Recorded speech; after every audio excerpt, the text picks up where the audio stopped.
Assalamualaikum warahmatullahi wabarakatuh. Perkenalkan, nama saya Putri Siti Nabila dengan NIM 2304010051.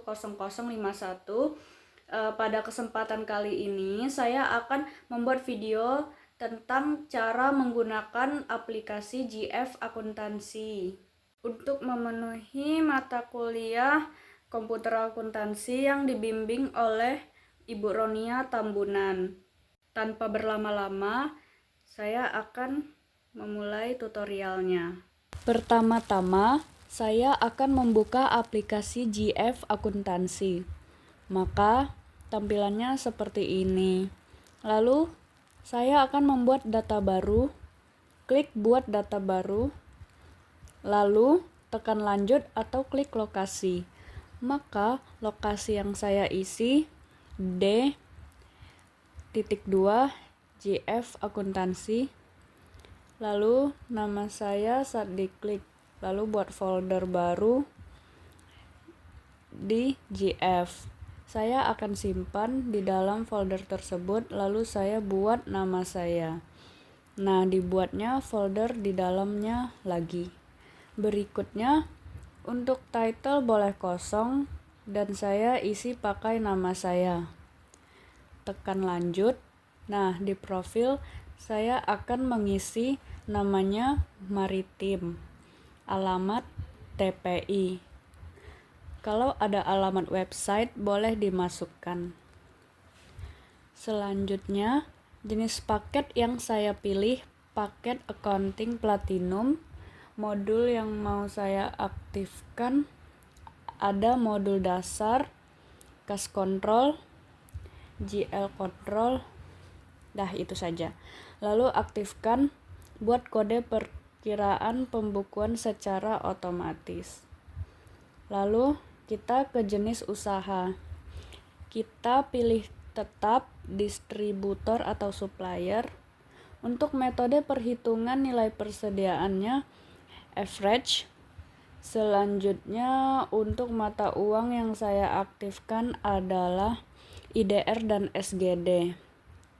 Lalu mata uang dasar pelaporan pembukuan saya tekan IDR. Dan untuk nomor PO-nya tahunan. Selanjutnya untuk menu pembeliannya saya akan mencentangnya PO, pembelian dan retur pembelian. Selanjutnya untuk menu penjualan yang dicentang penawarannya, sales ordernya, penjualan eceran, penjualan dan retur penjualan. Membuat daftar tagihan piutang. Kalau udah siap semua, saya akan tekan proses. Tunggu prosesnya hingga selesai.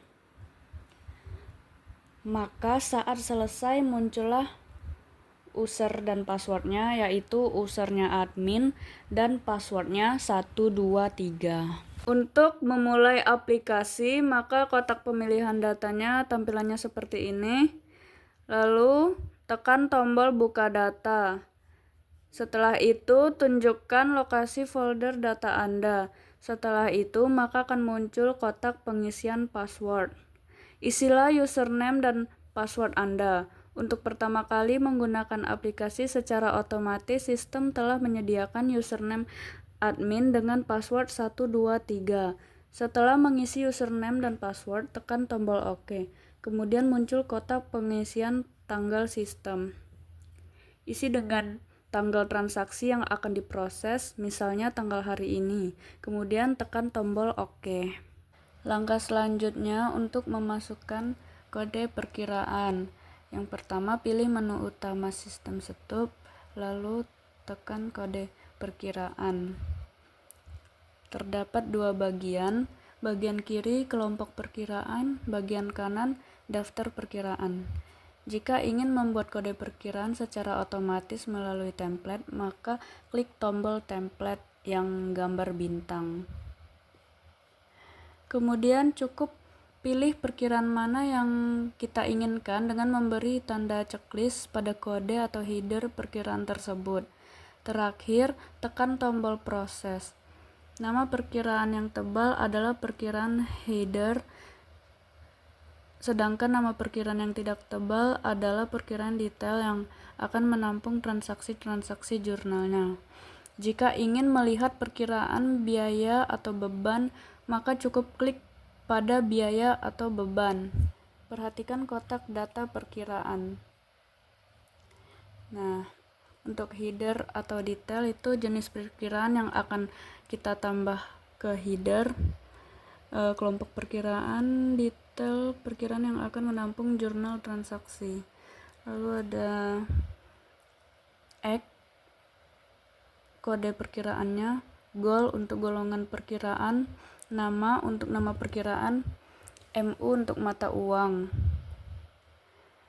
Lalu untuk multi currency itu jenis perkiraan multi currency dalam arti bisa menampung semua jenis transaksi atau jurnal dalam mata uang apapun. Biasanya perkiraan biaya yang menggunakan multi currency, contoh biaya transportasi, di mana jika dipisahkan biaya transportasi IDR dan biaya transportasi SGD cukup merepotkan, maka cukup dibuat satu perkiraan saja, yaitu biaya transportasi dengan mata uang IDR dan multi currency. Pilihan multi currency tidak disarankan untuk jenis perkiraan aset, piutang, hutang, modal, karena biasanya jenis perkiraan neraca mengharuskan pencatatan nilai yang jelas sesuai dengan mata uang transaksi. Untuk tarik selisih kurs dipilih apabila kita ingin memproses penarikan selisih kurs secara otomatis oleh sistem.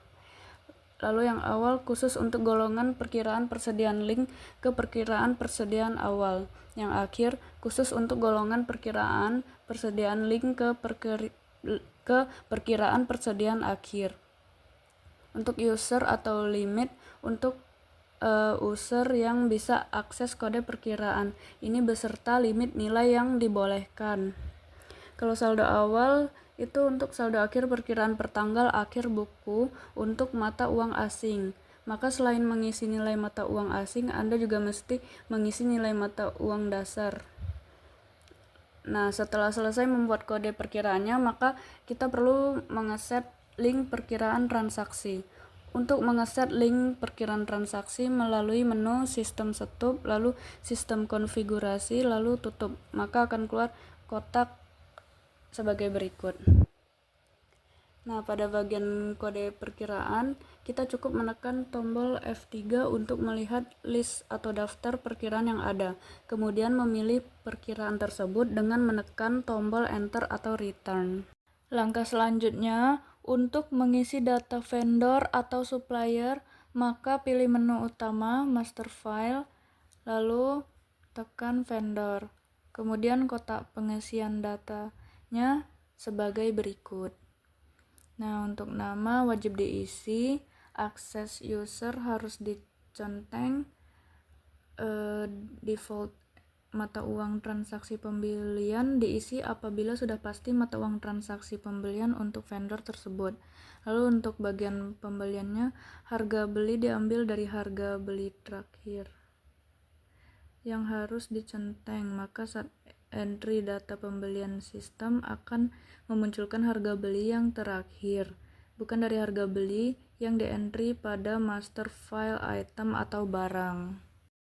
Untuk mengisi data pelanggan atau customer, maka Anda pilih menu utama master file, lalu tekan pelanggan. Kotak pengisian datanya akan ditampilkan seperti ini. Nah, untuk tanggal itu tanggal yang menjadi pelanggan boleh dikosongkan. Nonaktif, tanggal nonaktif. Nama itu wajib diisi. Kredit, jumlah hari jatuh tempo untuk penjualan kredit. Max kredit itu yang bagian 1 nilai maksimum kredit atau piutang yang dibolehkan. Bagian 2 jumlah faktur atau invoice yang belum lunas yang dibolehkan. Bagian 3 itu cara pengontrolan saat over limit kredit. Warning, keluar kotak peringatan saat penjualan, error, keluar kotak peringatan dan tidak bisa melakukan penjualan. Untuk max itu maksimum berapa hari dari faktur invoice yang belum lunas yang dibolehkan tanpa cek limit saat simpan penjualan. itu diconteng apabila Anda tidak ingin cek limit saat menyimpan transaksi penjualan yang baru walaupun melebihi limitnya. Kalau harga jual, bagaimana pemberlakuan harga jual untuk pelanggan tersebut? Default MU jual diisi apabila sudah pasti mata uang transaksi penjualan untuk pelanggan tersebut. Kalau grouping kelompok pelanggan, kalau penjualan harga jual diambil dari harga jual terakhir, harusnya jangan diconteng. Jika diconteng, maka saat entry data penjualan sistem akan memunculkan harga jual yang terakhir, bukan dari harga jual yang di-entry pada master file item atau barang. Untuk mengisi daftar satuan barang, Anda pilih menu utama master file lalu tekan item. Kemudian tekan tombol satuan. Kotak pengisian data adalah sebagai berikut. Isilah mulai dari satuan terkecil. Kolom atau file pertama adalah nama satuan, kolom atau file kedua adalah nilai konversi satuan, kolom atau file ketiga itu tidak perlu diisi.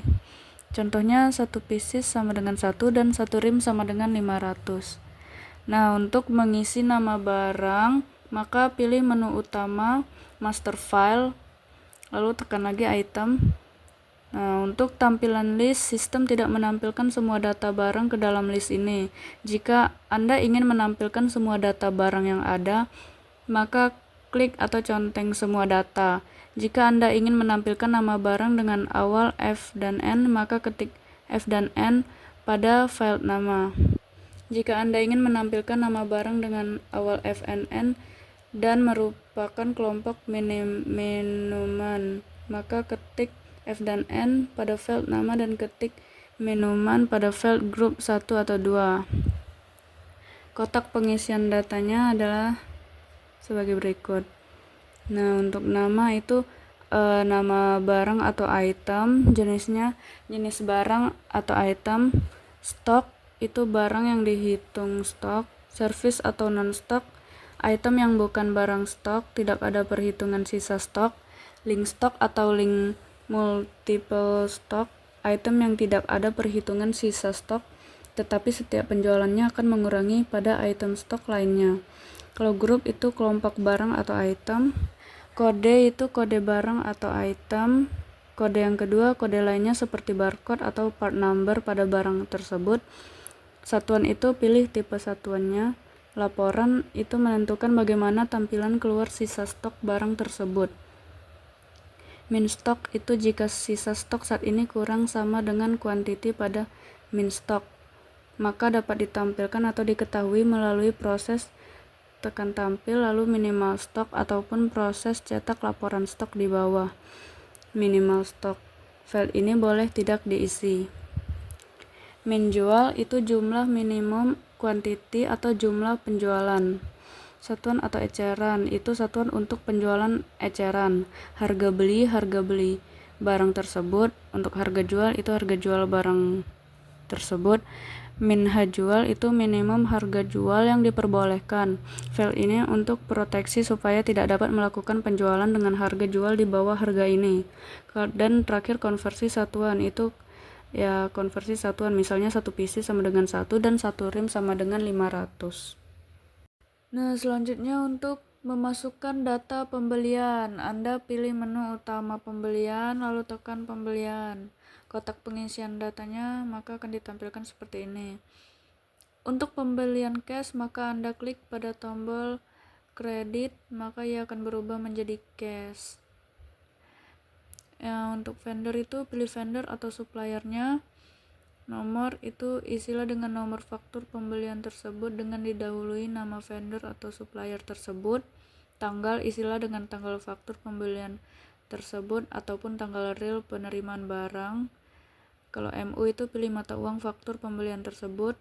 Kurs itu kurs konversi ke MU dasar yang nantinya nilai pembelian tersebut setelah dikonversi ke MU dasar akan menambah nilai persediaan. Update harga beli master file ke item apabila diconteng, maka saat disimpan sistem akan otomatis mengupdate harga beli master file ke item.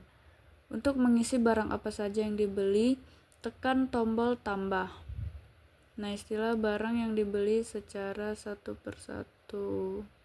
Stoknya itu kode barang, jumlah pembelian, expired itu tanggal expired untuk barang tersebut. Harga beli itu ya harga beli kayak file 1 harga satuan, file 2 total harga. Keduanya dapat Anda entry. Jika yang diisi adalah total harga, maka secara otomatis komputer akan menghitung harga satuannya. Diskon itu untuk diskon atau potongan harga, tekan tombol masuk list.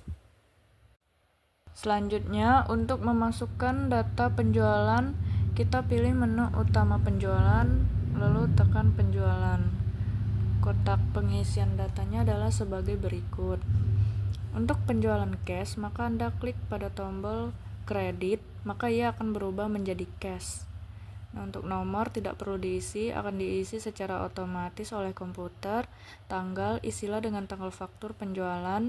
Nomor PO, isilah dengan PO pelanggan atau customer. MU, pilih mata uang faktur penjualan tersebut. Kurs, itu kurs transaksi pada tanggal tersebut. Pelanggan, pilih pelanggannya. Sales, pilih salesnya. Untuk mengisi barang apa saja yang dijual, tekan tombol tambah, maka tampilannya akan seperti ini. Isilah barang yang dijual secara satu persatu. Stok itu kode barang, jumlah penjualan, bonus itu jumlah bonus penjualan. Harga jual 1 itu menunjukkan bahwa sistem menggunakan harga jual 1 dari pencarian harga jual terdekat. Harga jual lalu diskon. Selanjutnya, untuk menutup aplikasi GF Akuntansi, maka kembali ke menu utama, lalu kita tekan exit. Setelah itu akan muncul kotak Anda yakin untuk keluar dari GF Akuntansi, kemudian kita klik yes. Setelah itu akan muncul kotak backup, kemudian tekan yes. Maka Anda akan keluar dari aplikasi GF Akuntansi. Baik, sekian dari tutorial yang barusan saya sampaikan.